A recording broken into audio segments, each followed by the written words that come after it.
Halo guys, welcome to Beyond the Plate. Untuk episode kali ini kita akan ngobrol-ngobrol dan mengulik tentang apa sih yang sebenarnya ada di balik dapur.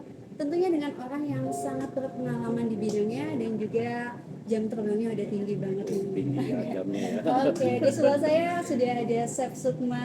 Halo Ya. Chef, apa kabar Baik, Chef? baik, baik Kak Oke. Amel. Salam kenal buat teman-teman semua. Saya Chef Sukma.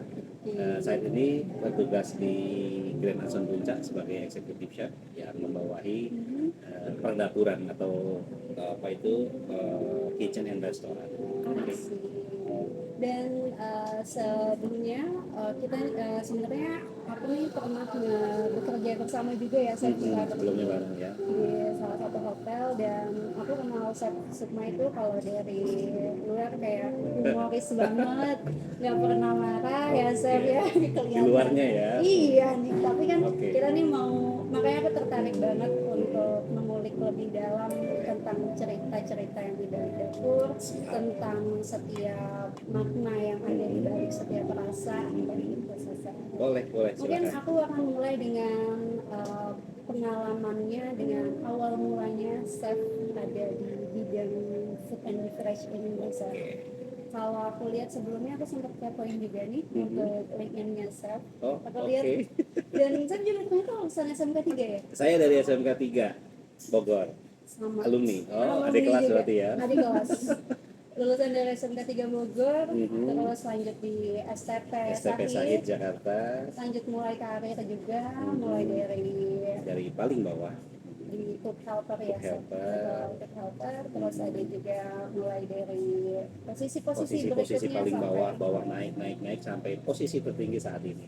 kalau terhitung sebelumnya tuh kalau aku tadi coba hitung dikalkulasikan itu udah hampir 24 tahun betul ya? 24 tahun, yes, 24 tahun. It's mean mulai saya belajar di tahun 1997 ya. Itu saya udah mempelajari, menggeluti bidang kuliner atau bidang masak ya. Itu awal sekali pertama masuk SMK 3 itu jurusannya adalah kitchen management ya, bukan kitchen management. Kalau masih SMK itu jasa boga waktu itu. Jadi memang dasar sebagai orang yang baru pertama kali masuk sekolah tinggi atau sekolah lanjutan tingkat atas itu jenjangnya SMK itu jurusannya jasa boga. Itu 1997 atau 98 saya lulus SMK 3 berarti di 2001 lanjut setelah itu di 2001 sampai dengan 2005 saya kuliah diploma 4 di STP Sahid Jakarta itu manajemen kitchen management ya, jurusannya masih jurusan yang sama. Jadi kalau pertama kali on the job training sesuai tadi yang dikulik atau dilihat, pertama kali on the job training itu saya di Puncak. Di Puncak itu Hotel Novus Giri Puncak. Itu dari SMK 3. Kemudian saya kuliah, itu pun ada on the job training lagi 6 bulan. Itu di Hotel Gubuk Pak, Hotel Singapura selama 6 bulan. Setelah itu saya lanjut di Hotel Salak sebagai cook helper, dan terakhir di Hotel Salak itu saya selama 4 tahun setengah sampai dengan CDP. Setelah CDP saya keluar dan ya sampai sekarang akhirnya saya di Jakarta Puncak. Itu ya kalau dihitung ya mungkin sekitar 24 tahunan ya. Perjalanannya panjang ya, Panjang Chef, banget, yang panjang. benar-benar Dari berarti nol. training Yes. seperti itu ya Chef ya. Yes. Mulai awalnya nyelih untuk bergelut di bidang food and beverage, ada dasar kecintaannya atau apa yang memotivasi yang Chef untuk tetap di food and Di food beverage? and beverage. Yang pertama menjadi tolak ukur saya adalah kakek saya. Kakek saya itu seorang tukang beca yang pada zaman penjajahan Jepang waktu itu, kemudian pas saat zaman Insinyur Soekarno ada rampasan perang dan membuat hotel. Hotel pertama di Indonesia itu kalau nggak salah ya saya Hotel Grand Indonesia. Nah kakek saya dari tukang beca, jadi stewarding, tukang cuci piring sampai akhirnya dia menjadi seorang juru masak. Nah dari situ saya melihat oh ternyata bekerja di hotel sepertinya sangat menyenangkan, itu yang pertama. Yang kedua, nenek saya itu seneng masak. Nenek saya pintar masak dan setiap saya main ke rumah nenek pasti nenek masak. Dan nenek pun punya usaha rumah makan. Nah dari situlah mungkin melihat setiap hari bantuin masak dan ada kecintaan. Dan saya memang seneng dengan kuliner, seneng makan. Nah dari situ SMP, SMA, SMA-nya saya ambil jurusan sekolah. Dulu tuh nggak ada SMK, namanya itu SMKK. SMKK itu Sekolah Menengah Kesejahteraan Keluarga. Oh iya. Dan itu isinya sebenarnya hanya rata-rata perempuan. Cuma karena saya senang masak, jurusan yang ada untuk jurusan masak saat itu dan belum populer. Sekolah pariwisata saat ini banyak, dulu belum populer. Itu masih SMKK, namanya Sekolah Menengah Kesejahteraan Keluarga. Nah, dari situ awal muasalnya kenapa saya senang tertarik di sini. Iya, waktu dulu tuh di SMKK ya, Iya, SMKK SMKK. 3 Bogor. Dan jurusannya tuh di sana memang Ada perhotelan. 5, seingat saya ada 5 ya. Jadi perhotelan itu dibagi menjadi beberapa jurusan. Yang pertama kalau dari F&B-nya itu ada jurusan jasa boga, kemudian jurusan patisserie, kemudian jurusan gizi masyarakat. Itu dari dapurnya. Kemudian kalau dari segi hotelnya, operationnya itu ada namanya jurusan akomodasi perhotelan yang membawahi bidang housekeeping dengan waktu itu housekeeping dengan front office. Dan dua lagi jurusan itu kecantikan dan juga tata busana. So SMKK itu lengkap semuanya. Dan memang kalau dilihat dari jurusan-jurusan itu memang lebih menarik untuk digeluti oleh perempuan sebenarnya ya. Perempuan dan hampir 90% itu isinya perempuan. Nah, iya, betul. Berarti memang kalau dari background awal mula untuk mulai ke food and beverage-nya memang dari lingkungan keluarga juga memang Keluarga, ada yang ya. terjun Terjun langsung di hotel. terjun di hotel, ada rumah makan migas gitu ya. Iya. Dan kalau sebenarnya menarik kalau dari sekolahnya sendiri itu memang banyaknya perempuan, cuma faktanya yang banyak saya temui di hotel juga kebanyakan untuk chefnya sendiri itu pria ya, Chef? Pria atau laki, yes betul laki-laki. Iya. Mau tahu alasannya kenapa? Kenapa tuh, Chef? Kalau Satu, boleh tahu. boleh kita buka ya, kita Oke, buka. ayo kita bongkar Kita semuanya. bongkar. Jadi gini, Kenapa tuh? memang pekerjaan yang dilakukan masak, mencuci, bersih-bersih area-area yang harus dibersihkan ini memang identiknya kebanyakan memang dilakukan oleh perempuan. Itu kalau di rumah tangga. Betul. Tetapi kalau di industri, pertama, industri perhotelan itu adalah industri yang memang cukup berat dalam segi operasional. Nah, melihat kita lebih spesifik ke dapur ya, melihat dapur itu pun sama, itu sangat berat. Kenapa? Dapur itu ada yang namanya bangket. Bangket itu yang memproduksi makanan dalam jumlah yang memang cukup banyak. Nah, Untuk event. Nah, itu diperlukan tenaga yang memang cukup lumayan besar. Kemudian jam kerja daripada hotel itu tidak sama seperti jam kerja orang yang ada di kantor. Mungkin kalau di kantor itu 8 jam, ya office hour selesai pulang. Tapi kalau di hotel ya sebelum you punya kerjaan selesai ya belum bisa pulang. Itu yang kedua. Kemudian yang ketiga adalah kita tidak membedakan gender, tetapi untuk profesi ini justru lebih banyak laki-laki yang lebih cenderung senang dengan profesi ini. Jadi kenapa suka senang ya karena memang profesi ini adalah profesi yang memang cukup menjanjikan. Karena apa? Kita bekerja di hotel itu gajinya 2. Ya kita take home pay kita ada 2 ya, basic salary-nya kita yang setiap bulan kita terima, kemudian yang kedua adalah service charge yang kita dapat, sehingga kalau orang kantoran langsung dengan 1 bulan aja sekali, kalau kita bisa 2 kali, bahkan nanti di akhir tahun kita ada yang namanya bonus. Atau kalau misalnya dalam perjalanannya dalam 1 hari itu kita lembur 2-3 jam, itu ada perhitungan lemburnya. Jadi take home pay yang dibawa cukup lumayan untuk bidang hotel. Nah, kenapa kok banyak laki-laki? Ya itu salah satunya, lebih kepada emosi. Karena di operasional di dapur terutama adalah yang memang tough dan juga cukup keras, dan mentalnya pun harus betul-betul kuat, sehingga kebanyakan teman-teman dari yang perempuan gendernya itu lebih memilih ke departemen lain yang memang lebih tidak terlalu berat, dalam artian bisa ke service atau ke housekeeping atau resepsionis, dan itu yang terjadi. Kenapa dapur kok banyak kan cowok ya? Iya. Gitu. Karena tenaga yang lebih banyak diperlukan. Betul sih, karena jujur kalau di dapur waktu itu pernah juga kan sering lewat-lewat dapur ya, kebetulan untuk posisi itu ngelihatnya kayak panas gitu ya, Sam. Bukan panas kompornya aja nih ya, Sam. Tapi panas aktivitasnya Panas yang dikerjainnya, yang dikerjainnya gitu ya. Chef kan di sini pengalamannya ada mulai dari yang cook helper, yang pernahnya masak juga tentunya, sampai sekarang executive chef. Yes. Dan tentunya kalau sebagai executive chef sudah tidak masak lagi ya, Chef? Atau Jangan salah. gimana? Jangan salah. Atau takutnya nih, takut salah persepsi nih. Oke. Oh, udah jadi executive chef, nggak masak lagi nih? Oh, enggak, tetap. Tetap juga nih berarti. Tetap. Oh, tetap Masak. Oke. Oke, gini, saya buka ya. Ya, untuk bisa mencapai posisi tertinggi dalam satu kitchen organization itu memang perlu tidak hanya skill dan juga manajerial. Memang secara pekerjaan kalau sudah executive chef mungkin 80-20 ya, 80-nya lebih kepada skill manajerial, kemudian yang 20%-nya lebih kepada operasional.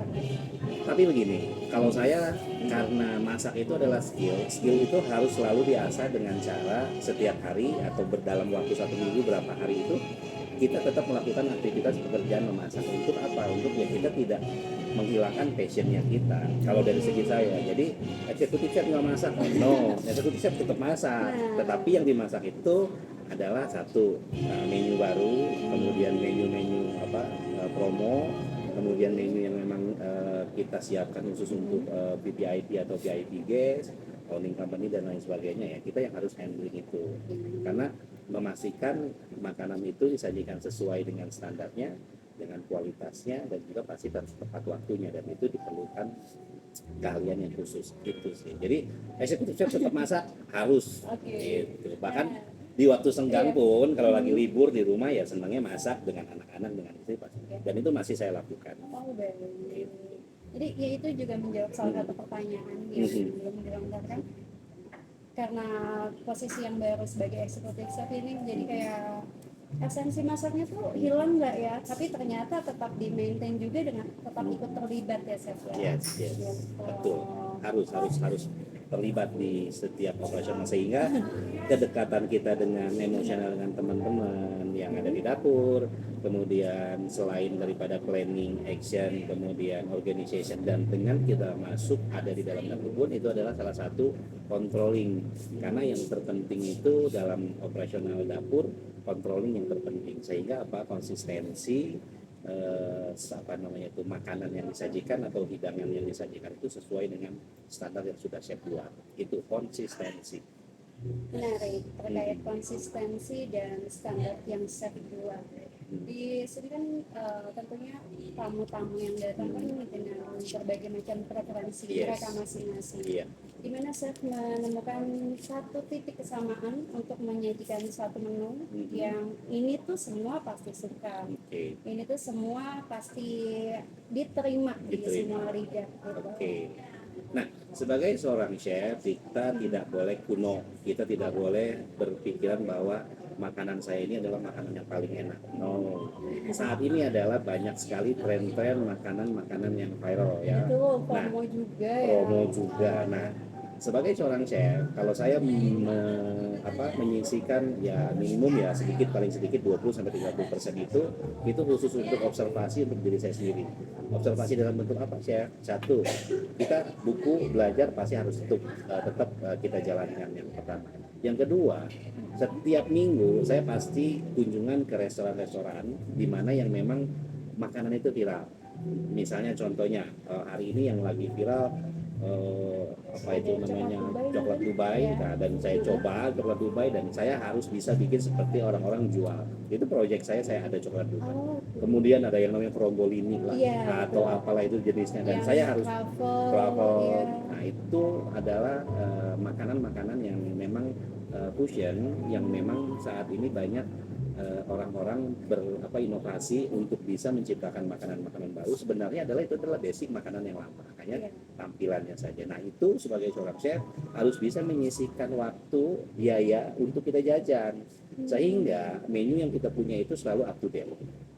Itu, dan kita bisa tahu oh yang saat ini sedang tren, kemudian makanan apa yang orang selalu suka dan ingin tahu. Nah, pastinya itu yang harus kita lakukan, dan kita harus tetap membuka diri. Walaupun passionnya saya lebih senang di Italian misalnya, saya chef Italian chef misalnya, ya kita tetap harus bisa mau mencoba makanan-makanan yang bukan Italian, sehingga pas saat menu kita akan buat, kita punya promo dan lain sebagainya, kita tahu oh di luar itu makanannya cita rasanya seperti ini, dan kita bisa tiru, kita amati, kita tiru, kemudian kita modifikasi. Itu kuncinya. Kenapa tamu nggak merasa boring, bosan kalau ke hotel itu kok makanannya gitu aja. Itu kuncinya. Inovasi pasti. Melihat pasar atau tren itu udah pasti. Jadi mengikuti demand-nya yang ada dari setiap orang juga. Dan saya tambahkan, ya, dari setiap level itu beda-beda. Misalnya tamu kita marketnya dalam Senin, Selasa, Rabu, Kamis itu marketnya apa. Nah menu yang kita keluarkan itu sesuai dengan market. Kemudian kita di sini karena resort, weekend di Jumat, Sabtu, Minggu pasti lebih banyak ke family. Nah itu ada menu-menu paket untuk family, mulai dari anak-anak, remaja sama orang tua, sehingga pas saat mereka datang ke restoran makanannya bisa dicoba semua sesuai dengan kebutuhan mereka. Itu sih. Oke.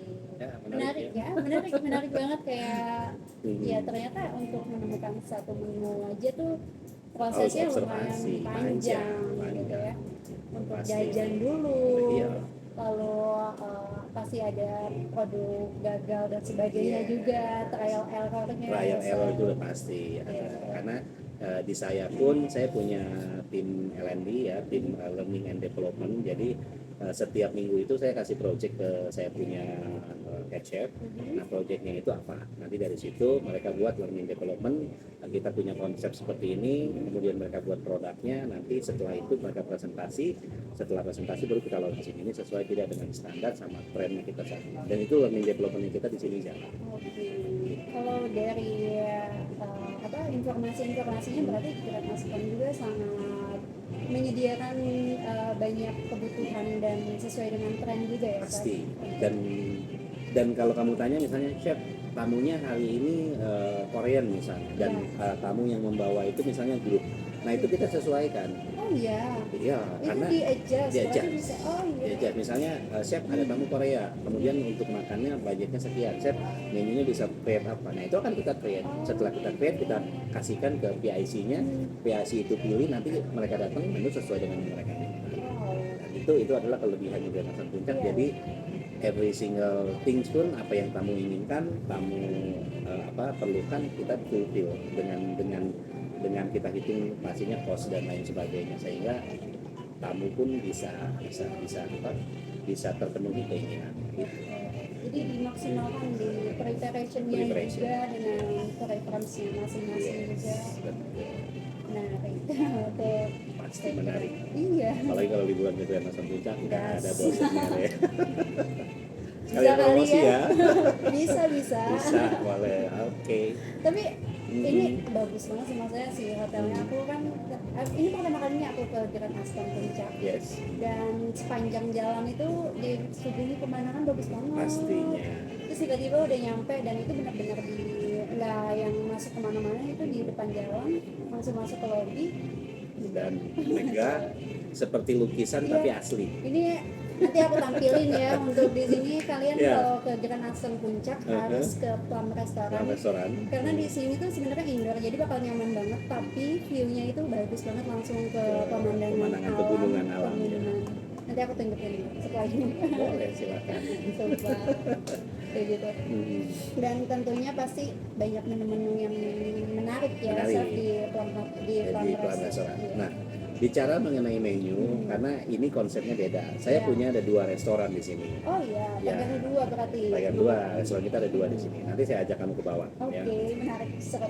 Yang pertama ini adalah plum restoran grill and bar. Ya, konsepnya adalah fire grill, jadi dimasak dibakar langsung di atas api bara yang menggunakan kayu, dan itu asli kayu, kayunya pun kayu buah-buahan ya. Kemudian kita ada bar di sini dan juga kita jual beverage. Beverage it mean alkoholik juga di sini ada. Dan di sini tuh ada punya 6 ruang karaoke room.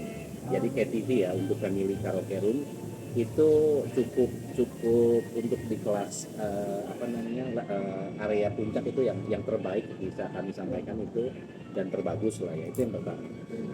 Yang kedua, makanannya selain grill itu, dan ini adalah makanan yang fusion.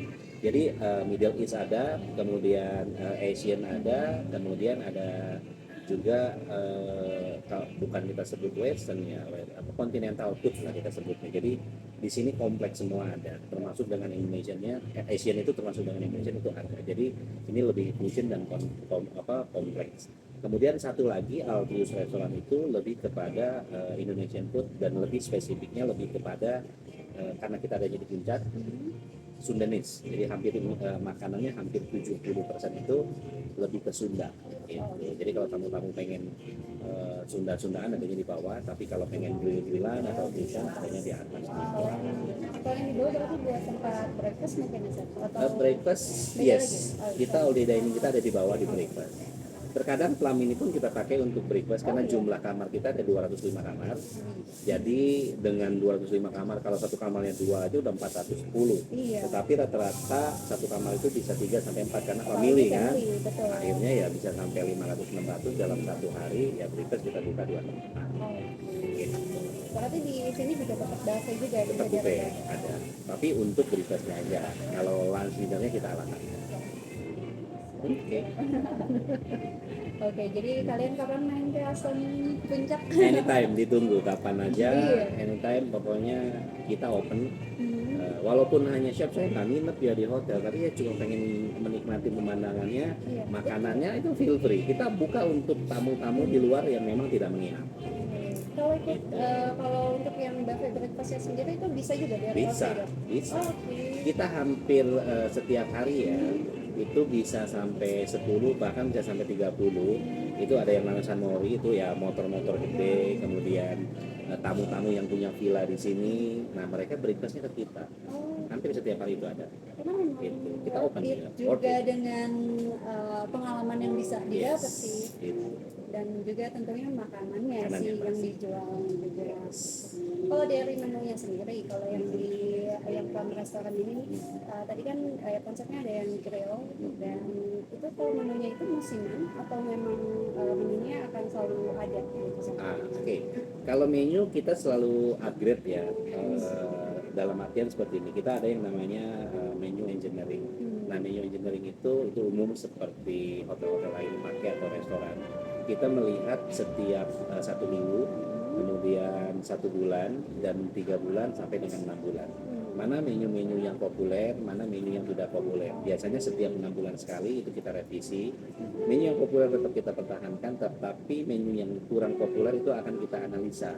Analisanya kenapa kok kamu nggak mau pesan menu ini? Yang pertama, apakah terlalu pricey kah, atau memang bahan bakunya yang memang kamu tidak terlalu suka kah, Tidak terlalu menarik mungkin. atau karena memang mereka sudah terbiasa dengan menu tersebut di hotel lain pun atau di restoran lain pun ada. Nah, analisa itu yang kita lakukan sehingga perubahan setiap 6 bulan sekali untuk menu engineering itu selalu berjalan. Tidak hanya di Plum tapi di Altius pun sama. Jadi memang selalu ada revisi menu setiap 6 bulan. Oke, jadi nggak akan bosan kalau Nggak mungkin akan kalian bosan. kesininya setahun 2 kali, kalian akan ada yang menemukan baru-baru hal-hal lagi. baru lagi di Grand Aston Puncak. Yes. Gitu.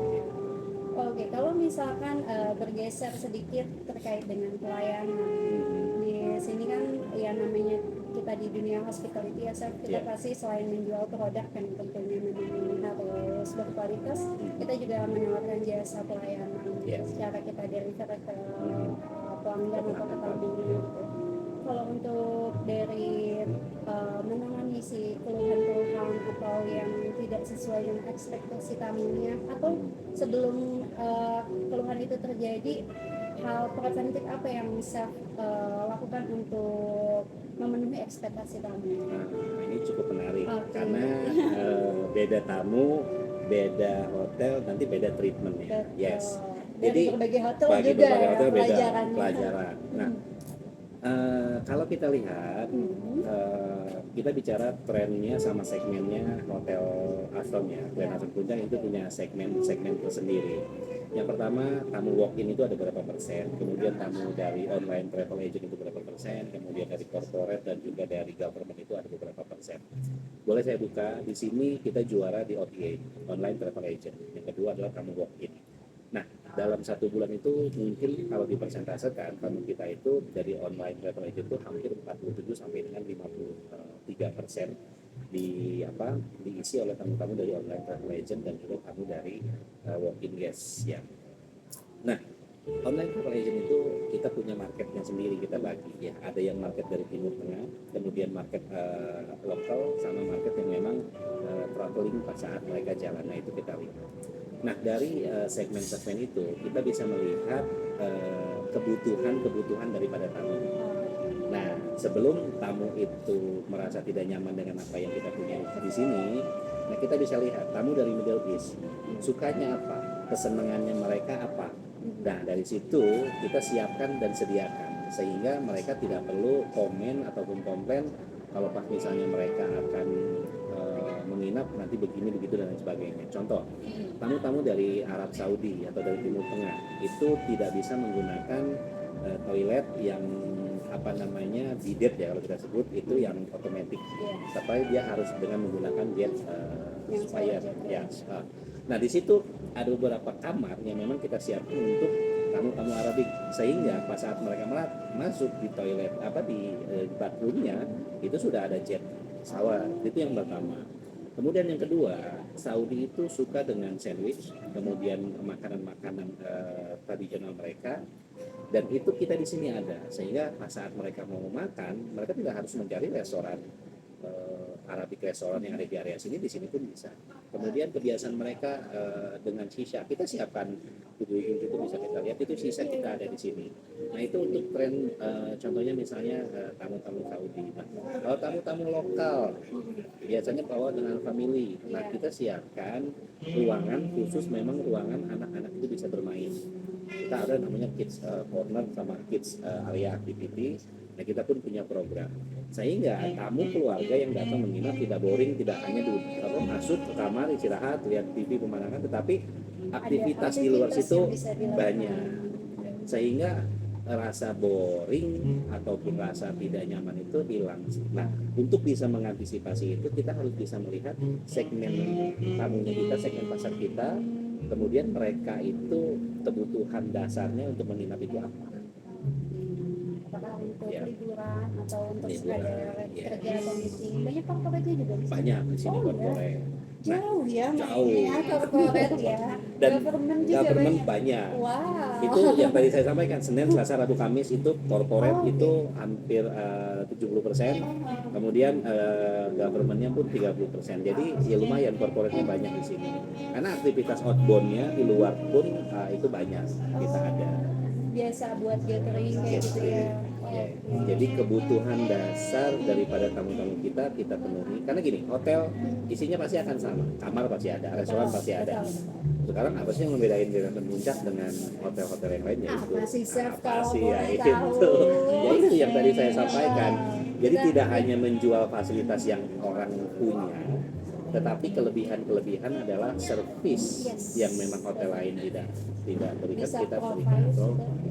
Karena dari depan itu kita pasti akan nge-link tuh, misalnya di sistem kita ada sistem pas saat mereka check in, tamu dari mana dan lain sebagainya, kemudian preferensinya apa itu ada di sistem. Jadi pas saat kamu masuk itu restoran pun akan buka linknya, itu ada. Jadi si Pak ini misalnya Mr. Abud datang sukanya ini, jadi pas saat dia datang ke restoran kita sapa dengan nama, kemudian kita tahu preferensinya dia dan kita engagement tidak hanya melayani silakan, tidak hanya memberi pelayanan, pelayanan tetapi engage apa sih itu namanya, lebih kepada interaksi ke tamunya itu lebih banyak, personal lebih personal. juga. Nah itu yang kita Lebih in touch, ya. lebih intens yang kita tekankan ke teman-teman yang ada di sini. Itu yang membedakan. Jadi serasa, kalau ke langsung puncak kayak apa sih, staffnya itu seperti teman ya, seperti keluarga ya. Itu Intinya reals. itu real. Itu reals dari awal saya datang di parkiran. Ditanya mau kemana mbak? Iya, mau kemana, selamat datang. Iya. Mau kesini, oh iya nanti langsung pergi sebelah sini, Yes. diarahkan juga. Oke. Itu yang membedakan sedikit banyaknya tamu-tamu kita dengan hotel-hotel. Kalau yang demand gitu juga pasti banyak ya, Zat? Oh pasti banyak. Demanding yang Pasti. permintaannya sedikit Agak aneh aneh juga. ya. Aneh dalam kutip, misal ya kan, kayak kalau misalkan yang kita tahu kalau bakso itu kan nggak bisa di take away atau nggak bisa dibungkus, cuma kan banyak juga memang sedikit mungkin ya, sedikit yang masih punya habit seperti itu, kayak gitu. Itu kayak gimana sih Oke. Nah, menghadapi tamu-tamu yang demanding yang luar seperti biasa itu. di perhotelan. Nah, gini, saya sedikit buka ya. Tipikal tamu itu beda-beda. Betul. Nah, maaf, Grand Asem Puncak itu adalah hotel yang memang masuk dalam kategori hotel bintang 5. Yeah. So, otomatis harga kamar, harga makanan dan lain sebagainya itu cenderung akan lebih pricey. Betul. Sehingga tamu-tamu yang masuk ke hotel bintang 5 itu adalah tamu-tamu yang sudah tersaring dalam artian tamu ini memang lebih ke edukasi dan lebih kita bisa sampaikan, tamu ini lebih edukatif lah, lebih paham, Lebih well ya. Tetapi memang saya masih suka menemukan juga, tetapi kita tidak langsung ibu maaf tidak boleh dibawa dan lain sebagainya. Sebenarnya kita akan tawarkan, ibu maaf ini mau dibawa kemana? Oh iya anak saya sakit, ibu saya atau suami. Oh ibu nggak apa-apa, ibu silahkan pilih apa yang ibu mau, nanti biar kami yang antarkan ke A. Tetapi kalau misalnya dalam bentuk Tupperware ataupun dalam bentuk box dan lain sebagainya, ya kita sampaikan dengan baik-baik, ibu mohon maaf, tetapi kalau ibu mau makan di kamar kita bisa buatkan dan ibu akan lebih nyaman menggunakan piring. Boleh nggak saya bantu, saya ambil siapkan piringnya, ibu tinggal pilih nanti, ibu kasih ke saya kamarnya berapa, setelah itu kita akan antar ke kamar. Itu memang berlaku untuk kita. Jadi breakfast boleh kita antar ke kamar dengan condition. Boleh. Jadi tidak strictly Ya, tidak fighting tamu. Kalau di sini alhamdulillah ya saya sampaikan tipikal tamunya agak sedikit berbeda. Jadi lebih edukatif, tidak memang tahu mana yang boleh dan mana tidak boleh. Lebih manners itu. Kemudian seperti demanding yang tadi Kak Amel sampaikan, yes, pasti kita tidak bisa memenuhi keinginan tamu karena di dalam kepala benak pikiran mereka pun mereka tidak kita tidak tahu apa yang mereka inginkan, tetapi sedikit banyak kita bisa melihat karena kan secara psikologis, secara gerak-gerik dan lain sebagainya, cara menyampaikan dan lain sebagainya, apa yang dia keluhkan, apa yang dia inginkan, nah kita akan arahkan sesuai dengan apa yang dia inginkan. Contoh misalnya makanannya hari ini saya bosan karena saya udah 1 minggu misalnya karena tamu long stay. Oke, Bapak Ibu silakan bisa masalah. Nanti kita akan buatkan menu-menu untuk mereka. Jadi apa yang menjadi keluhan mereka itu pasti kita tampung dan solusinya adalah ya kita kembalikan gimana caranya kita bisa memenuhi keinginan mereka. Pastinya ya tanpa harus mengurangi benefitnya kita. Misalnya menunya ayam, dia mau diganti dengan daging atau mau diganti dengan apa ya kita bisa ganti, tapi dengan perhitungan yang memang kita hitung. Itu sih lebih ke situ. Di sini tuh lebih fleksibelnya di situ. Tapi memang tidak strictly, tapi memang masih bisa dikomunikasikan dan disesuaikan dengan yang apa yang dia keluarkan juga ya. Iya, gitu. Ya contohnya mau ada tambahan ekstra dan lain sebagainya kita kasih, tetapi kan kita ada kosnya di situ. Iya, betul. Nanti kita sampaikan apa itu bisa ada bla bla bla bla ini dengan itu. Nanti anak-anak komunikasi dengan chef, apakah porsinya nanti kita kurangi atau karena kita ganti dan sebagainya. Intinya yang sudah menjadi cost itu ada tambahan ini itu segala macam, ya tidak sampai harus mengurangi benefitnya kita, lebih ke situ. Dan itu teman-teman di dapur udah paham dengan tipikal tamu yang seperti itu. Dan kita bisa open apa yang namanya open order, misalnya ayam, mereka mau bikin apa, mau pesan chicken steak misalnya, chicken steak side dish-nya mau ini mau itu segala macam, ya itu bisa kita sesuaikan, tidak masalah, tanpa harus mengurangi profitnya kita dan tidak mengurangi benefit yang kamu Banyak repeaternya sampai di sini. oh banyak bahkan dari kita opening itu ada satu namanya Ibu Angel itu Ibu Angel ya, itu hampir satu bulan satu kali itu maksimum 2 bulan sekali dia pasti stay dengan kita di sini. Karena apa? Karena dia punya orang tua family ada di Cianjur. Nah, rumah dia adanya di Jakarta. Nah, setiap dia mau mengunjungi ibunya, dia pasti stay 1 hari 1 malam dengan kita di sini. Dan makanan kesukaannya dia itu wedang ronde. Nah, dia pasti ke sini pesen wedang ronde kita. Saya udah ingat banget dia datang wedang ronde. Gitu. Itu banyak, menurut kita banyak di sini. Karena mungkin dari pelayanannya juga merasa feel like home juga. Dan kalau untuk karena banyak repeater, kalau di Aston sendiri ini ada program membership atau? Oke, ada. Oh, ada juga. Ada. Jadi memang kita kan banyak yang menarik juga kan dari Pasti. Nah, membershipnya itu tidak hanya Aston. Membershipnya itu namanya Archipelago Membership. Ya, karena internasional. Yes, jadi tidak hanya di Aston. Nah, jadi Archipelago itu memiliki beberapa brand seperti Pep Hotel, Aston, kemudian Great Aston, kemudian Neo, Alana. Nah, tamu-tamu yang membuat Archipelago Membership dia akan mendapatkan poin dan diskon. Kalau untuk food and beverage-nya itu diskonnya di 10% untuk member-member kita, member Archipelago, dan itu berlaku untuk semua brandnya Archipelago. Tidak ada terkecuali. Kemudian untuk diskon kamarnya pun ada. Kalau kita menggunakan Archipelago Membership biasanya sampai, kalau weekdays bisa sampai 10-15%, weekend bisa sampai 10%. Nanti masuk ke dalam webnya kita dengan membernya itu, promonya itu. Nanti kita bisa tampilkan linknya. Oh, ada, boleh. Itu free atau? Free. Oh iya. Jadi dengan iPhone ataupun dengan Android, Archipelago Membership, nanti itu akan ada muncul, klik, nah otomatis kita masukkan nomor KTP kita dengan, nah itu dia akan langsung otomatis teman-teman bisa langsung jadi membernya Archipelago. Tidak harus menginap, misalnya hanya dine in saja, ke Aston Puncak, poinnya masuk. Dan itu free, tidak harus berbayar. Berarti kalau dari member-member, apalagi repeater, berarti udah paham lah. Udah pasti dia punya. Gitu. Dan itu di sistem kita ada link, ada grup. Hari ini Bu Angel datang, nanti itu akan muncul. Jadi nanti teman-teman yang di resto, teman-teman yang di housekeeping dan sebagainya yang handle pasti akan tahu, oh Bu Angel datang. Ada, itu kita ada sistemnya. Di ponsel? Oh, nggak di komputer? Oh, mereka masukkan lewat komputer. Nanti mereka share bisa lewat diakses lewat HP juga. HP, dan itu masuk ke dalam kita sebut hotel application, apalah namanya.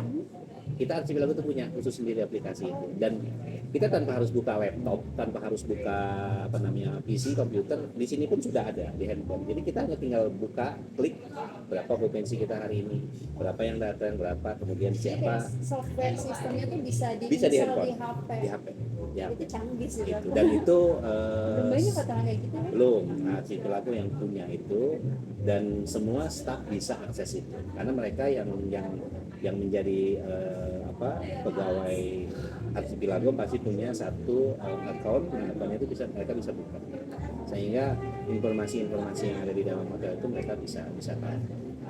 Itu juga bisa memaksimalkan dari sisi pelayanannya. Iya, pasti. Bahkan libur pun saya bisa approve, atau libur pun saya bisa lihat di rumah tanpa harus saya buka PC kan. Kalau hotel lain kita nggak bisa. Kalau di Aston bisa. Bahkan sistemnya kan lumayan rumit juga kan di sebagian besar hotel lainnya. Dan itu biasanya memang baru bisa lewat komputer sih, yang mana pas kita kerja aja gitu. Kalau di sini enggak, kalau di HP enggak.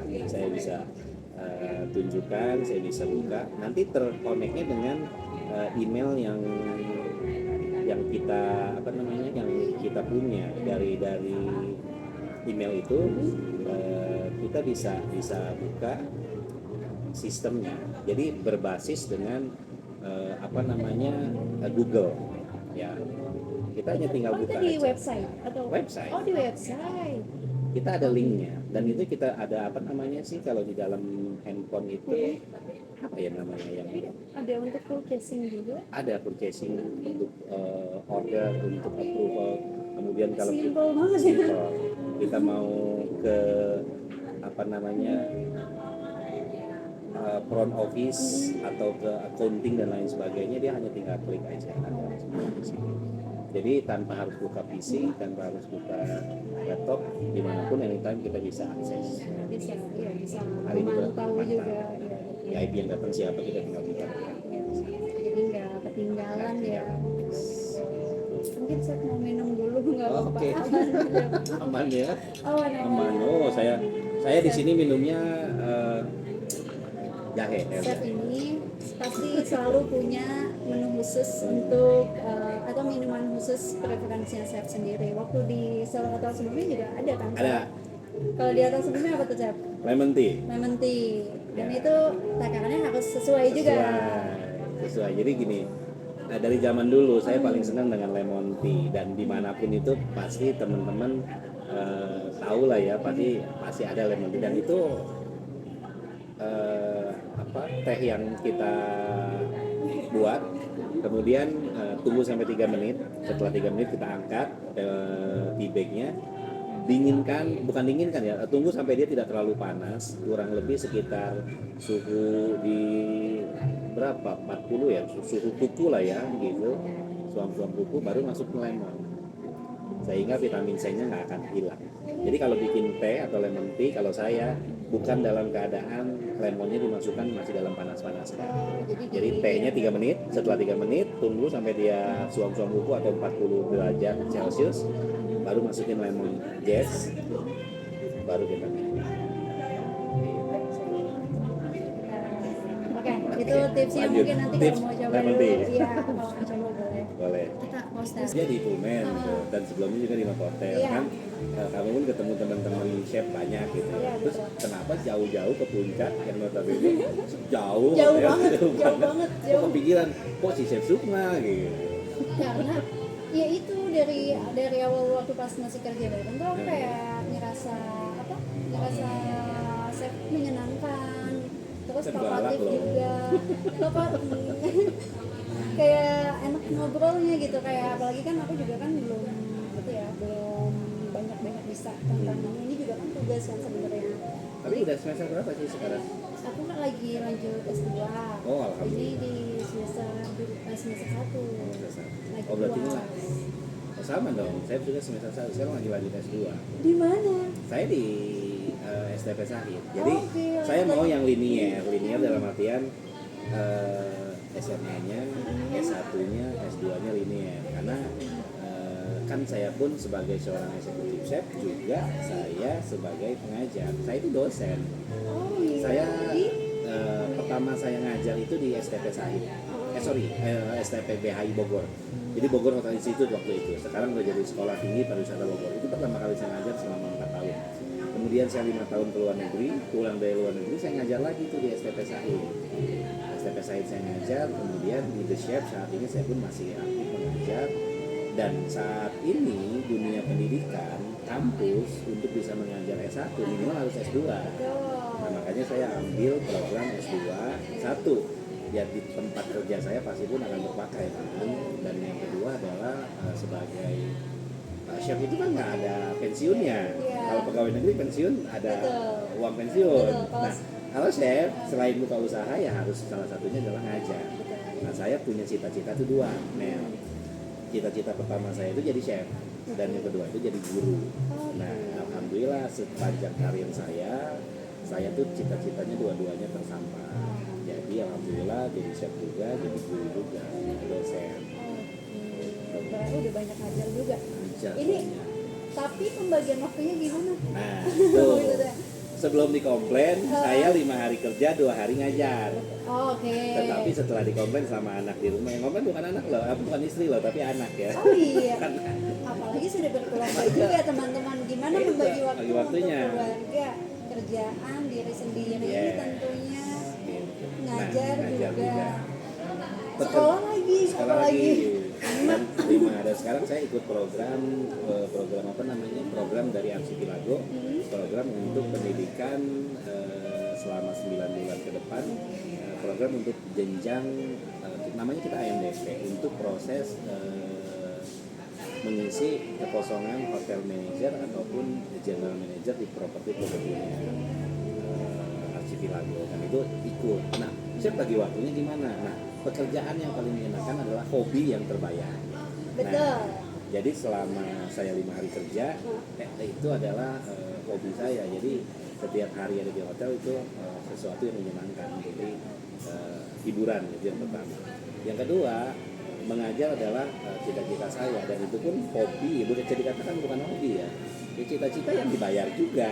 Jadi selama 1 hari itu saya mengajar. Sangat fun ya. Sangat fun, ketemu dengan mahasiswa, kemudian teman-teman ngajar, dosen yang bisa bertukar pikiran tentang artikel-artikel pariwisata, diskusi-diskusi kecil. Nah, di hari 1 hari itu adalah full dari pagi sampai malam itu adalah dengan keluarga. Jadi misalnya anak-anak libur saya Minggu dan Senin, ya hari Minggu adalah hari keluarga, nah, hari Senin adalah hari mengajar. Selasa, Rabu, Kamis, Jumat, Sabtu adalah hari kerja. Jadi minggu full dengan anak-anak dari pagi sampai sore karena mereka libur sekolah.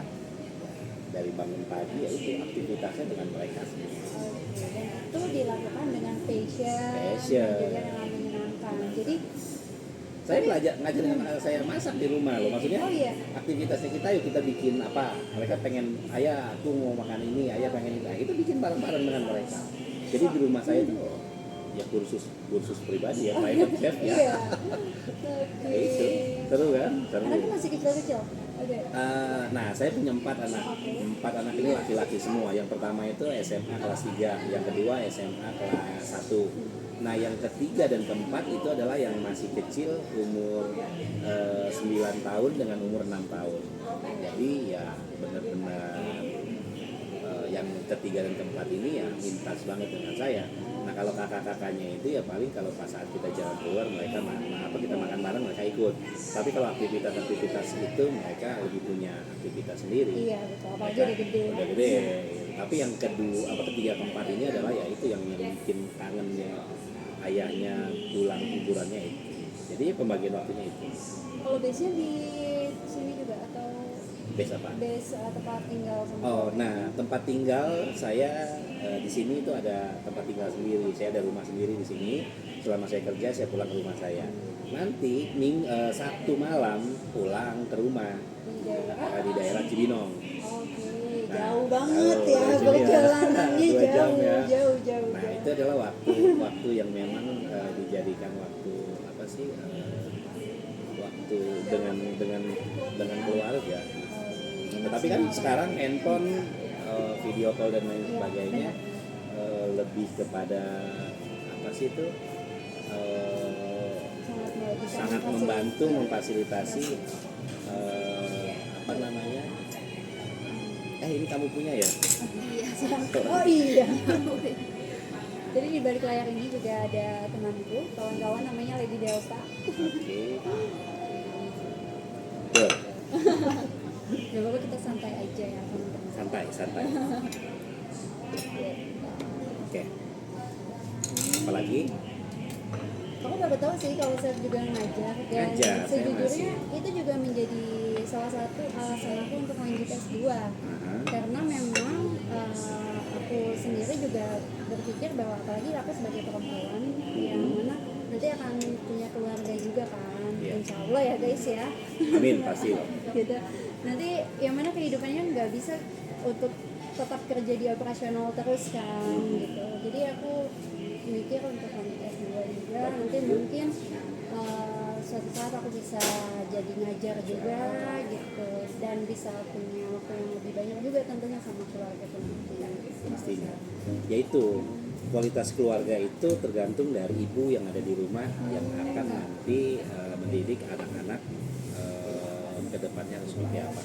Kalau ayahnya S1 atau S2 di luar itu kan menunjang untuk karir dan pekerjaan untuk anak-anaknya di rumah. Tetapi ibu yang sekolahnya S1 atau bahkan sampai S2 itu akan punya intelektual yang tinggi sehingga anak-anak di rumah, lingkungan di rumah, anak-anak itu akan lebih akan lebih terarah karena ibunya yang memang pendidikannya pun cukup lumayan mumpuni sehingga anak-anak itu akan toleransi, lingkungan keluarganya akan lebih bagus. Itu yang menjadi yang menjadi keyakinan saya bahwa perempuan sekolah tinggi itu wajib. Tidak ada kata perempuan sekolah tinggi ke dapur. Ke dapur no. Even ke dapurnya juga pun, di hotel juga nggak apa-apa. Karena berdijit-dijit. Kan? Itu. Jadi ibu yang sekolah dengan ibu yang tidak sekolah, ya maaf ya bukan kita membedakan apa, pasti kan pola pikirnya akan sedikit berbeda. Kalaupun dalam segi masak pun pasti akan kandungan gizi anak-anak saya pasti akan lebih tahu. Kemudian lebih paham. Kemudian anak-anak itu yang do right atau yang tidak bolehnya atau apa kita akan lebih tahu dan pastinya dengan cara bicara, cara mendidik dalam keluarga pasti akan berbeda. Itu yang saya rasakan, makanya saya sampaikan kepada teman-teman, adik saya pun, teman-teman saya pun yang perempuan, selagi masih kita bisa sekolah, walaupun sibuk kerja ataupun apa, karena sampai kapanpun pendidikan itu nggak hanya untuk cowok aja, perempuan pun itu juga investasi buat diri sendiri. Investasi buat diri sendiri dan pastinya keluarga. Betul. Pastinya. Dan itu mau dilihat secara langsung ataupun tidak, itu pasti akan bermanfaat, berefek. Yes. Jadi, ayo semuanya, siapa yang mau lanjut? Perempuan Indonesia sekolah yang tinggi kayak Kak Amel ya. Kayak temennya Amel ya. S2-nya jurusannya apa, Mel? Sama, perhotelan. Pariwisata. Pariwisata. Iya. Kalau di SMK kan perhotelan. Perhotelan. S1-nya pariwisata. Kamu di kampus apa? Di Kesatuan. S2-nya manajemen pariwisata. Pariwisata juga sih. Pariwisata berkelanjutan. Oke. Nah, ini sekarang program apa? Tugas apa nih? Kalau ini literasi digital. Jadi kan memang untuk kita juga kan udah nggak kuno, nggak baca di perpus lagi kan, semua sibuk scroll. Jadi dari si mata kuliah ini tuh kita mau ngasih informasi yang berguna, bermanfaat, semoga ya kan, melalui media digital kayak podcast atau bisa juga dari jurnal-jurnal yang kita baca atau kita buat gitu. Terus kayak dari postingan-postingan di Instagram yang mendidik kayak gitu. Karena untuk berpengaruh atau memberikan pengaruh baik juga step-stepnya bisa dari mulai hal kecil. Pasti. Every single thing, small thing itu ya yang akan menjadi besar ya itu. Itu yang saya yakini. Segala sesuatunya itu ya attention to detail pada hal-hal yang kecil itu akan membawa efek dampak ke depannya yang lebih besar. Itu yang saya lakukan dalam dunia kerja saya. Jadi ya attention to detail itu nomor 1. Keren loh. Seru ya. Keren. Sebagai bapak yang baik, sebagai dosen, sebagai eksekutif chef. Berarti kalau saya tadi bilang kayak semuanya kalau masih bisa sekolah. Kalau di Aston sendiri itu memperbolehkan untuk kerjanya melanjutkan? Boleh. Bahkan di sini ya kita tuh bekerja sama dengan satu kampus. Boleh sebut kampus ya? Boleh. Kampusnya itu ada di Bogor. Namanya Sekolah Tinggi Pariwisata Bogor. Kalau dulu BHI, STB Bogor. Itu kerjasama dengan kita, staf-staf kita yang baru SMA, baru D1 atau D3 ingin melanjutkan ke jenjang yang lebih tinggi, itu kita fasilitasi. Dan itu kita pembayaran kuliahnya itu kita potong dari uang servis mereka. Dan itu flat setiap bulan. Contoh, misalnya dia ambil S1, ya sebelumnya dia belum pernah kuliah. staf kita karena memang masih ada yang masih SMA dan juga masih D1 mau ke D3 atau ke S1 itu kita fasilitasi, dan biaya kuliahnya itu diberi keringanan, setiap bulan bisa dicicil dan itu dipotong dari slip gaji uang servis mereka setiap tanggal 15. Jadi kayak nggak terasa bayar lah ya. Dan proses kuliahnya gimana, Chef? Proses kuliahnya itu dengan cara daring, online. Jadi tidak mengganggu Operasional. Atau kalau dia mau masuk, oke, thank you Ji. Ya. Atau ya, atau kalau misalnya dia mau datang setiap weekend untuk untuk kuliah, itu bisa, boleh kita kasih kasih libur untuk mereka bisa kuliah. Gitu. Bisa ya. Wah. Sampai ini. Boleh pinjam piringnya. ya. Nah, sambil ngobrol kita sambil cobain pizza pepperoni-nya Plum. Nah, ini dibakar dengan ovennya itu menggunakan kayu. Nah, kayu yang kita pakai itu kayu rambutan. Pizza pepperoni. Yes. Oke, enjoy. Ready. Sambil ngobrol.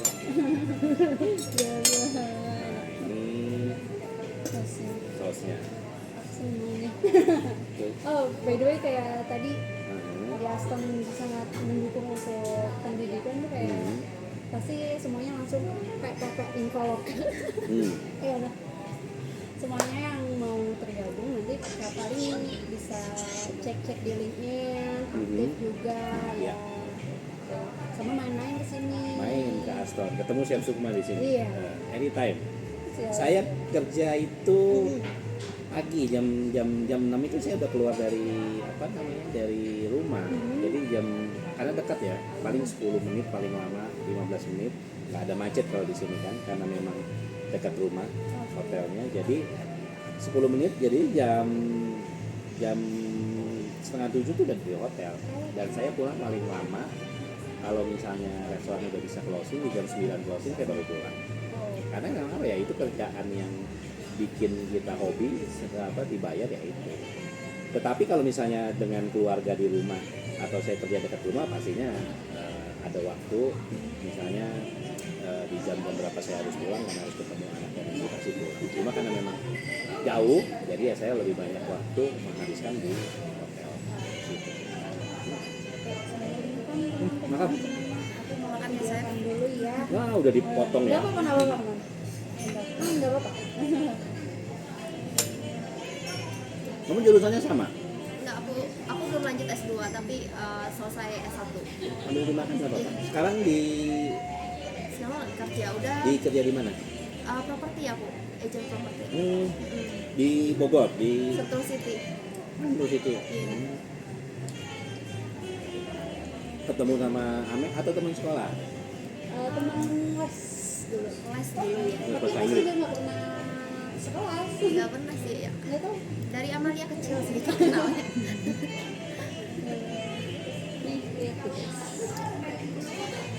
Dia tadi waktu ini dari kami. Iya, enggak mau dari tadi sampai dari Tadi kami. kita Iya. live ya? Iya. Live apa record ya? Iya, dari tadi. Jadi ini pepperoni pizzanya Pepperoni tadi pizza. waktu diangkat tuh masih molor Masih. banget. Apa namanya? Kejunya masih. Oke. Coba. Enjoy. Siap-siap. Tapi poin-poin sesi wawancaranya udah.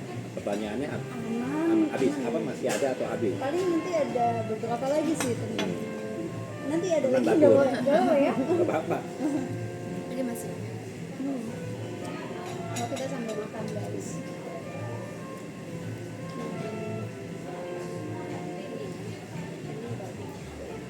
Kamu tinggal food blogger. Kamu tinggal di mana?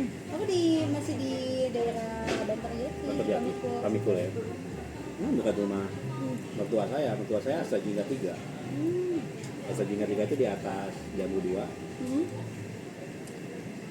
Rumah aku nah. Asta Jingga Pamikul. Ada Pamikul, ada Palayu ya. Iya betul. Dia di Palayu. Palayu. di atasnya. Oke. Sekolah saya SMK 3. Kamu tahun berapa yo? Ayo ini. Lahir. Enggak. Apa? Sekolah ini di SMK 3.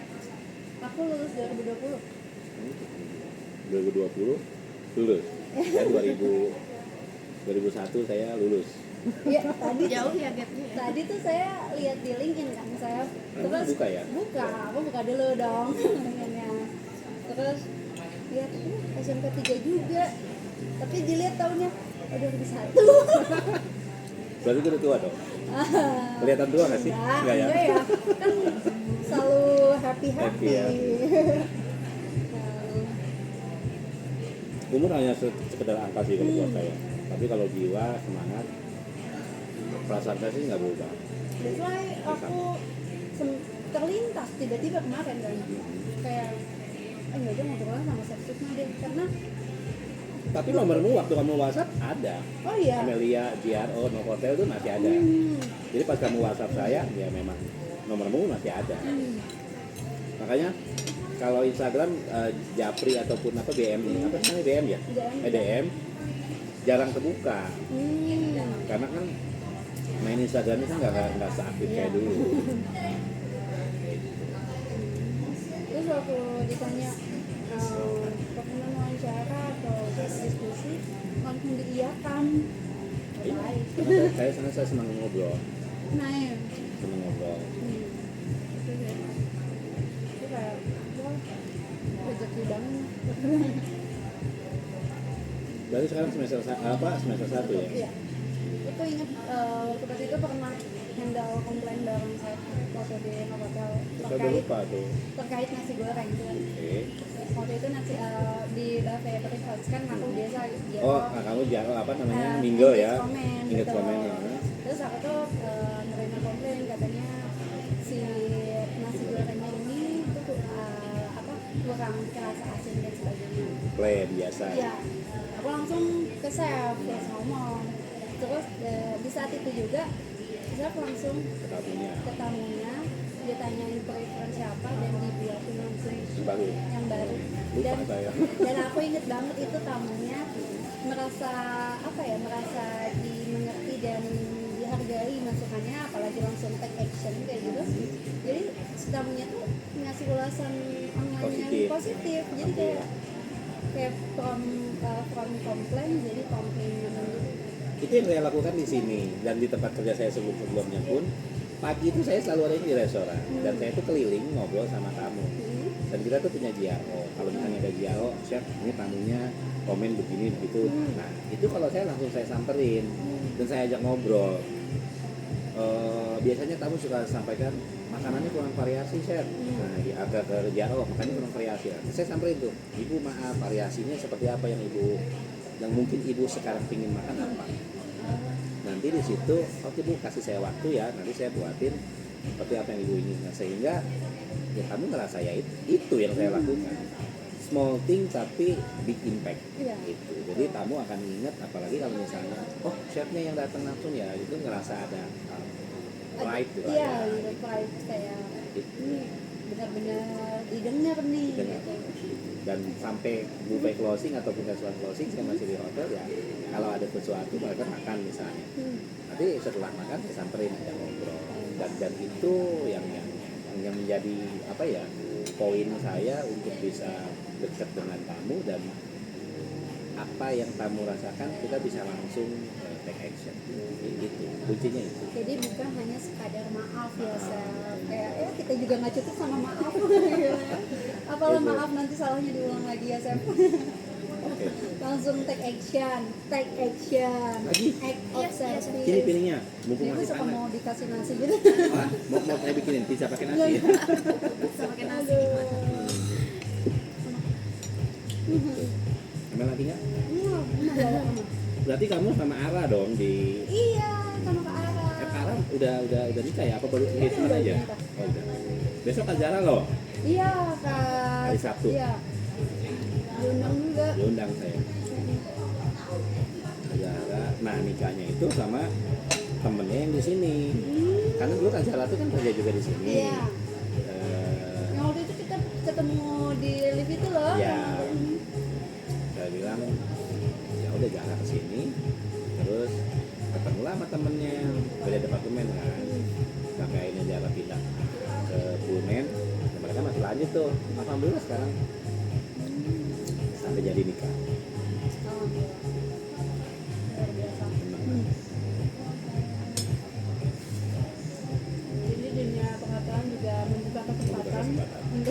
connection lo. Ada teman seangkatan saya itu namanya Pak Rahmat Karmawan. Dia kalau nggak salah asisten restoran manager atau Di itu kan di tempat saya.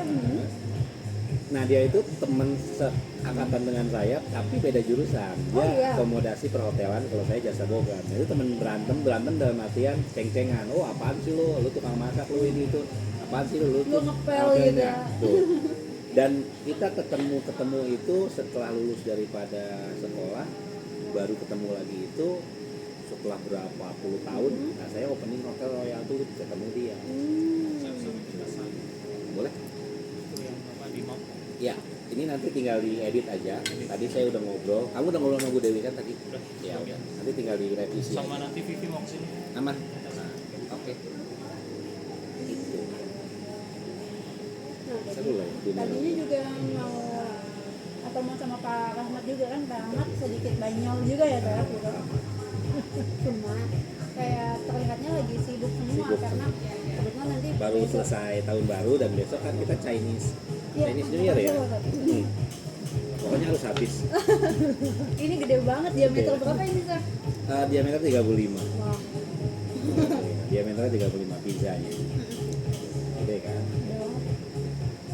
Dan aku suka nih yang kulitnya tipis gini, jadi nggak cepat mengenyangkan gitu, tapi jadi bisa menikmati. Cuma ya karena si Pak Rahmatnya kayak terlihat sibuk kan gitu, espresso juga, terus sama besok tuh ada owning that visit gitu. Visit ya. Jadi sedikit banyak lumayan ya. Takutnya ya udah deh gitu. Oke. Dan kau mau nanya sekarang lebih ke terkait manajemen chef untuk di belakang layarnya di Oke, dapurnya. dapur. Yang tadi sempat di-mention kan dapurnya tuh panas banget ya Zak. Itu gimana menghadapi setiap harinya dengan atau mengatur setiap kepala yang ada di dapur itu Chef untuk tetap dingin walaupun lagi panas. lagi rush, lagi tertekan dari berbagai sisi, itu gimana untuk Oke. manage ya? Saya sedikit buka. Hmm. Dapur saya adalah dapur yang open dalam artian anak-anak saya adalah anak-anak muda. Nah anak-anak muda ini yang notabene justru saya bukan manfaatkan ya, saya berkolaborasi dengan mereka untuk mereka bisa mengeluarkan ide-ide fresh. Nah itu saya sukanya dari anak-anak muda, itu yang pertama. Kemudian yang kedua, manajemen yang saya terapkan adalah apa sih itu, learning by doing. Jadi saya kasih mereka training dengan saya lakukan sendiri kepada mereka. Itu yang pertama. Kedua, saya orang yang memang punya batasan-batasan dalam artian saya dekat dengan mereka, tetapi secara hierarki pekerjaan itu tetap ada. Jadi respect to each other itu adalah nomor satu. Itu yang kedua. Yang ketiga, saya melihat kapasitas masing-masing tim itu kan pasti berbeda-beda. Nah, saya kolaborasikan mereka tidak tidak si A cuma seneng kerja sama si B dan si A sama si B itu kerjanya satu shift terus. Jadi saya bikin kolaborasi mereka semua mix. Jadi dan saya melihat dalam satu shift itu yang bukan tidak strong, tetapi yang mana kemampuan ataupun ininya orang kan beda ya. Jadi yang lebih dengan yang agak sedikit kurang itu saya gabungkan. Itu yang ketiga. Dan yang keempat pastinya adalah standar operasional yang memang itu baku dan mereka harus ikuti, sehingga si A, si B, si C bikin nasi goreng pasti akan sama, satenya semua sebelah kanan. Kalau si B bikin juga sate sebelah kanan, si C bikin satenya adanya di sebelah kanan. Nah di dapur itu saya punya yang namanya foto. Jadi menu-menu saya foto dan itu menjadi standarisasi. Nah dari situ mereka punya guidance. Nah dengan teman-teman paham, teman-teman tahu dan teman-teman expert di bidangnya, sehingga mereka akan pede, percaya diri untuk bisa melakukan pekerjaannya. Itu kuncinya, sehingga konsistensi tetap terjaga. Yang kelima adalah training itu dilakukan dalam 1 minggu itu saya bisa 4 sampai 5 kali. Itu harus selalu dilakukan dengan dalam seminggu dan itu terus. Setiap hari dong chef Ya, gitu. itu bisa dikatakan setiap hari itu Iya. training itu pasti ada. Itu yang kelima. Dan yang keenam adalah good kitchen is a good people. Itu yang menjadi concern saya. Jadi saya bikin anak-anak itu, teman-teman itu harus work life balance. Jadi di saat mereka bekerja, ya jadi ada beberapa jam yang memang harus mereka udah selesai itu ya. Sehingga social life-nya dia, kegiatan dia selain kerja dia punya. Jadi balance seimbang. Nah, karena akan maksimal. Karena saya perlu mereka sesuatu yang mereka buat, mereka kerjakan itu dengan hati. Jadi setiap mereka bangun tidur, mereka mau berangkat kerja itu happy, sehingga di tempat kerja itu happy. Itu yang memang agak sedikit challenging, karena tidak bisa kita membuat senang semua orang itu dalam satu organisasi, tidak bisa. Yang menjadi concern satu, yang menjadi slogannya saya dan anak-anak saya di bawah adalah respect to each other. Dan itu yang respect kunci, sehingga tidak ada gesekan dan dengan respect itu pastikan satu kerjaan itu bisa diselesaikan dengan tim. Jadi intinya guidance-nya ada, sehingga anak-anak akan merasa itu. Jadi untuk membentuk timnya itu sendiri juga mengutamakan respect, terus belajar, terus juga menghargai waktunya mereka untuk punya waktu sendiri Dengan temennya, keluarganya, dengan social life-nya mereka, sehingga mereka datang ke sini besok udah fresh. Iya, jadi bisa kerjanya bisa lebih maksimal lagi. Maksimal lagi. Ya, itu yang menjadi kunci, karena semakin lama orang kerja di dapur pasti kan akan boring setiap harinya. Kalau orang Apalagi boring, melakukan hal yang sama pastinya makanannya pun nanti akan berimpact, karena makanan itu sama seperti dengan semen. Kalau misalnya perasaan hatinya lagi kurang nyaman atau apa, nanti dampaknya makanannya jadi nggak enak.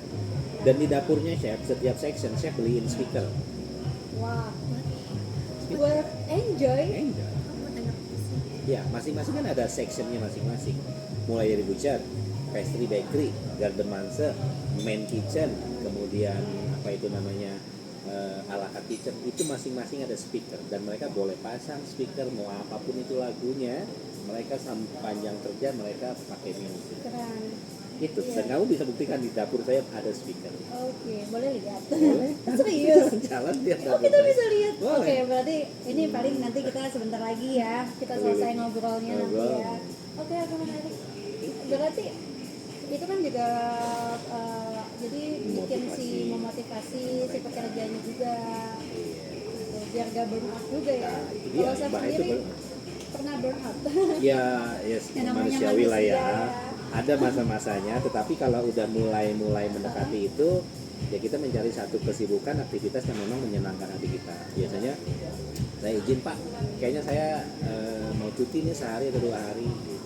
Jadi saya refresh dan itu koordinasi dengan manajer-manajer yang lain, sehingga waktu saat chefnya libur pun operasional restoran, operasional dapur akan tetap berjalan. Manusiawi, gitu. Apalagi 24 tahun kan tidak Iya. hal yang sama gitu. Terus ya tadi bisa memberikan waktu buat memberikan kesempatan mereka untuk work life balance. Karena kan tadi sempat di-mention juga kerjanya itu tidak office hour, Yeah. yang tentunya banyak lembur-lembur ya. Itu kalau seperti itu memang harus seperti itu, atau sebenarnya ada sesuatu yang bisa kita Itu atur kembali, kan? yes. Itu yang Karena namanya dilihat dari hotel-hotel sebelumnya tuh pasti. aku ngeliat kayak mantanku pernah di FB by the way. jadi tahu. kayak tahu kenapa belum pulang gitu. Kayak gitu, itu ada yang bisa dibenahi untuk yang Ya, seperti itu. oke. Saya tadi sampaikan bahwa pekerjaan di dapur itu memang cukup berat dengan overtime dan lain Betul. sebagainya. Tapi kan overtime itu tidak dilakukan setiap hari, itu yang pertama. Yang kedua, time management itu yang saya tekankan. Jadi gini, kita ada 3 shift, 1 shift, 2 shift, 3 shift. Dengan respect to each other, kalau shift pertama sudah waktunya selesai, itu pekerjaan dilakukan dilanjutkan oleh shift yang berikutnya. Seharusnya. Seharusnya, dan itu memang berlaku di dapurnya chef. Nanti yang berikutnya tidak selesai dilakukan dengan shift yang berikutnya, sehingga pekerjaan itu tidak harus diselesaikan oleh satu shift saja. Itu yang namanya time management. Nah, time management itu yang saya tekankan ke anak-anak. Oke, memang kita ada waktu saatnya lembur, misalnya ada event yang lebih banyak, tapi itu tidak dilakukan selama setiap hari. Kamu boleh tanya, kamu boleh wawancara anak-anak chef, seperti apa time management yang chef lakukan di sini itu seperti apa. Nah, itu penting. Karena time management itu tidak hanya pas saat jam kerja. Chef itu ajarin ke teman-teman, ke anak-anak chef untuk mulai dari bangun tidur itu yang harus dilakukan adalah merapikan tempat tidur Anda terlebih dahulu. Setelah Anda bangun, rapikan tempat tidur, baru ada aktivitas lakukan yang lain. Dan itu kalau kamu bisa lakukan itu, berarti kamu sudah bisa melakukan time management yang berikutnya. Berangkat kerja jam berapa, spend waktu, dan itu yang menjadi orientasi saya, training saya di sela-sela training itu pasti saya sampaikan. Dan itu saya ulangi.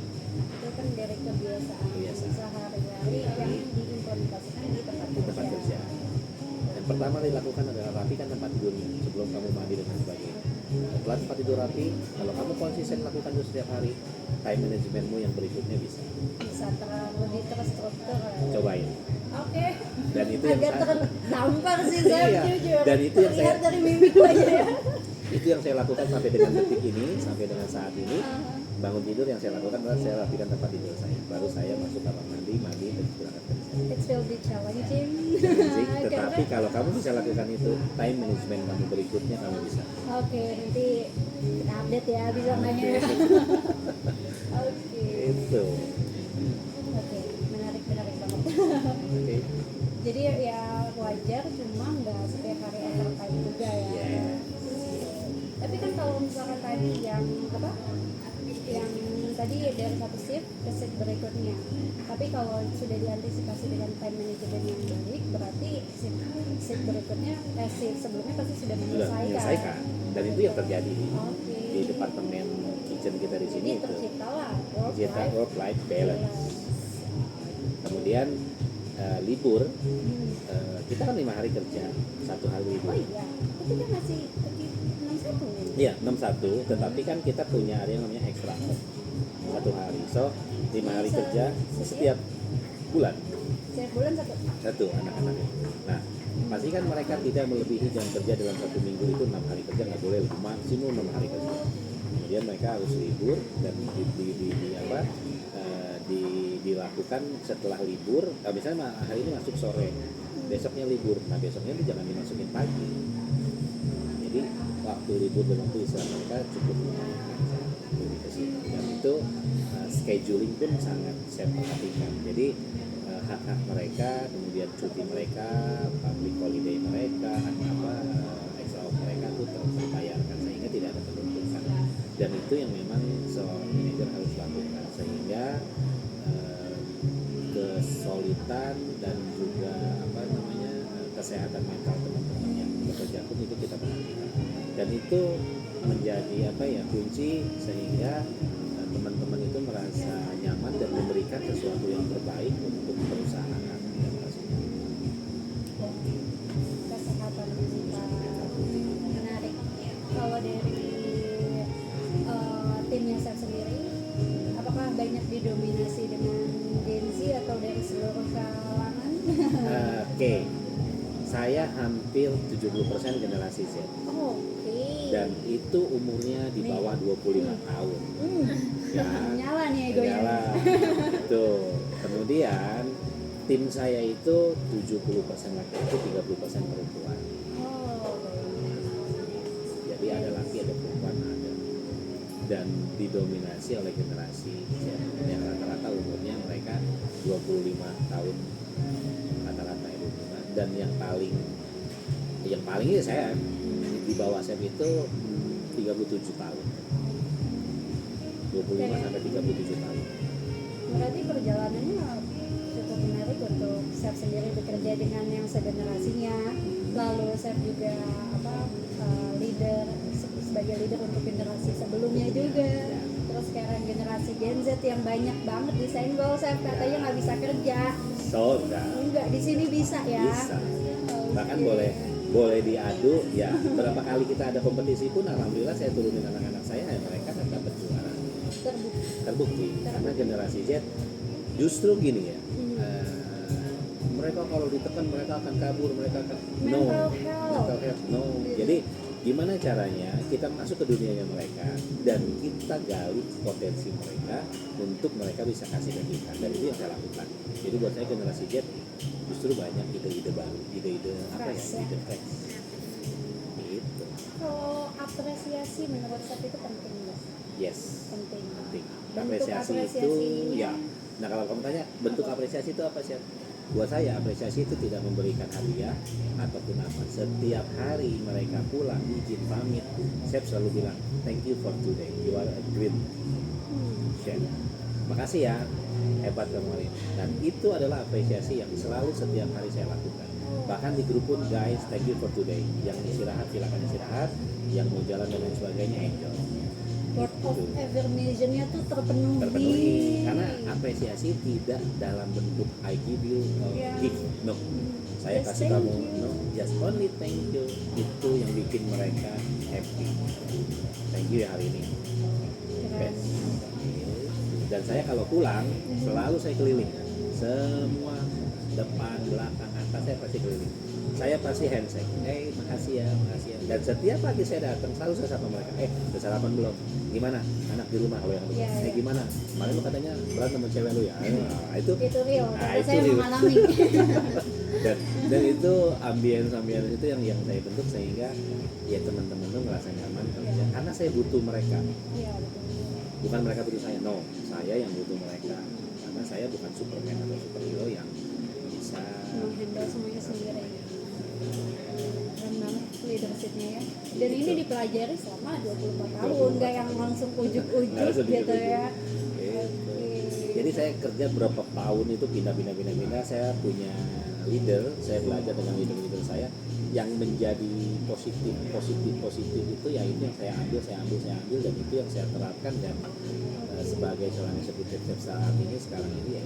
Jadi dari rangkuman beberapa keras, saya tough, keras, tapi ya saya fleksibel, artian respect to each other. Kesalahan apa yang fatal menurut Chef yang nggak bisa dimaafkan atau diberi toleransi kalau untuk tim Chef? 3 Apa tuh? yang selalu saya tekankan di mereka. 1, narkoba. 2, mencuri. 3, berkelahi. Apalagi berkelahinya di area hotel. 3 hal itu yang tidak bisa saya maafkan. 1, narkoba. 2, mencuri. 3, berkelahi. Lain daripada itu saya kunci. Karena 3 hal itu sebagai seorang hotelier itu yang harus dijaga dan tidak bisa ditawar. Integrity, kemudian antusiasme, ya ownership, ya itu menjadi poin buat teman-teman yang kerja di dapur ya.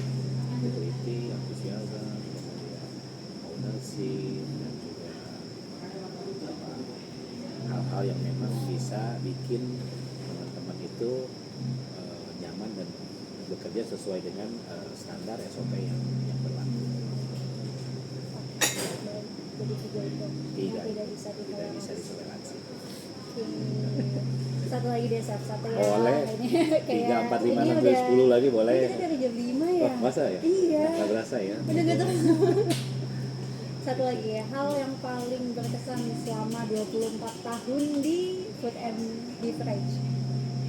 Yang 2 lagi deh, berkesan. nanti ada 1 lagi, maaf ya. Apa? Oke. Yang paling berkesan, saya punya banyak teman. Ya bisa dikatakan dengan 24 tahun itu kemanapun saya pergi, ketemu pasti disapa. Itu yang menjadi apa ya? Kalau nyapanya chef berarti itu adalah teman-teman yang dari hotel. Kalau yang namanya Pauma berarti adalah anak-anak saya yang dari kampus. Oh, oke. Jadi kemanapun saya pergi, kemudian interview teman-teman baru misalnya mau interview, pasti akan ketemu apa namanya, oh ya kamu di sini ya, kamu di sini, oh ya ini, pasti itu paling dengan teman-teman kita. Nah itu adalah hal yang paling berkesan kita bekerja di dunia industri adalah teman famili kita banyak. Karena memang pindah ke satu properti pasti ada teman Pasti ada kalian teman. di situ. Nah, buktinya kamu ada di Iya. Pullman. Oh, kamu Tiba-tiba masih ada itu ya? Ara, tiba-tiba ada Sarah. Ada Rahmat, ada Chef Ishe, dulu tuh Iya. ada Pak Jackson yang Iya. resign. Nah, itu adalah teman-temannya Chef semua. Jadi linknya lebih Linknya banyak lebih lagi. Insya Allah yang berefek positif juga Pasti, tentunya buat pasti. kehidupan kita. Sama satu lagi pesan untuk generasi Z untuk yang mau mencoba ke dunia Dunia hospitality, hospitality. ya atau khususnya F&B Oke, mungkin cuma satu, apa? siapkan mental. Itu aja sih kalau untuk di dunia hotel ya. Satu mental. Skill, Skill bisa dipelajari. oke. Setiap hari you belajar, setiap hari you masak, skill. Tetapi yang harus dijaga adalah attitude. Tiga itu, mental, skill, yang kita pelajari attitude. Insya Allah mulus lancar. Mental, skill, attitude. Kalian harus menyiapkan Menyiapkan tiga hal itu kalau mau terjun di ke hospitality. hospitality. Karena memang semenyenangkan itu semenarik itu setiap harinya selalu ada yang berbeda. Ada yang beda, banyak warna di Ketemu industri. tamu setiap hari yang mana beda-beda itu juga kita kan belajar dari mana aja ya, tapi sama dari kamu juga kita belajar dari teman di tempat kerja. Dan kalau di industri perhotelan atau industri apa ya namanya pariwisata adalah industri yang memang kalau misalnya kita mau traveling kemanapun tanpa harus banyak biaya keluar ya adalah industri perhotelan. Saya waktu kerja ke Mekah misalnya Saudi Arabia, saya bisa haji 3 kali, saya bisa umroh setiap waktu saya mau. Itu adalah perjalanan Setiap tahun ya berarti Iya, haji? itu yang tanpa harus kita bayar dan tanpa harus kita ngantri. Atau teman-teman yang di kapal, kalau misalnya dia mau keliling mana dan lain sebagainya pun dia bisa tanpa harus beli tiket Tiket pesawat sendiri. ataupun dia menginap di hotel yang dia harus bayar dan dia harus spend money untuk makan dan lain sebagainya. Tapi mereka bisa keliling bahkan dengan mereka bekerja pun mereka bisa. Atau ke negara mana kita kerja kita bisa tanpa harus keluar biaya banyak. Nah, itu adalah cuma ada di Perkataan industri tadi industri pariwisata. pariwisata. Yes. Ayo, profesi apa yang bisa keliling tanpa harus bayar? Cuma pariwisata. Pariwisata aja. Kita kerja Yang di keliling hotel. kita dibayar. Bayar. Iya. Cuma ya itu mental, skill, attitude. Tiga hal. Oke guys, Oke. jadi kita nanti takutnya Nanti ini kita- sebenarnya sih setelah ini juga kita bakal masih banyak nanya-nanya Banyak lagi ya. ngobrol Cuma lagi. ini kepanjangan nanti durasinya. Karena memang masih banyak sekali hal menarik yang Ya. bisa diulik terkait dengan food and beverage ya. Nanti mungkin next time kita bisa ngobrol-ngobrol Boleh. lagi. Anytime. Makasih banyak loh Chef. Sama-sama. Ini tugasnya deadline 2 hari lagi. Oke, Jadi- 2 hari lagi tugasnya biasa tuh Iya. generasi Z. Kalau dapat tugas, mepet-mepet baru Aduh, dikerjain. dibahas lagi ya lagi. Tapi justru yang mepet-mepet biasanya hasilnya bisa lebih dan maksimal. dan ditolong loh sama yang maha kuasa loh. Jalannya aku tiba-tiba kepikiran Chef, ngechat langsung nanya. Aku takutnya bukan takut ya, kayak takutnya kan saya sibuk gitu. Nah, alhamdulillah saya tidur itu di samping handphone, bahkan tidur pun dengan handphone. Oh, Jadi oke. untuk bisa kamu, ya itu adalah salah satu profesi dan tips trik ya harus pas respon. Ya, Pas respon ya misalnya kamu japri dan saya tuh selalu ngecek yang masuk yang memang harus sudah langsung dijawab pasti saya akan jawab dan itu bikin kita orang yang berhubungan dengan kita itu ngerasa nyaman. itu kayak alhamdulillah sekali saya bersedia meluangkan Waktu. jam-jam waktunya Sela-sela untuk kesibukan. ngobrol sama generasi Z ini Oke. yang Oke, terima kasih banyak ya Chef. Enjoy. Sekarang kita mau keliling dulu. Ayo, mau saya anterin? Iya dong. Oke. Oke. Makasih Siap. banyak Chef. See you, Bye bye. See you. bye.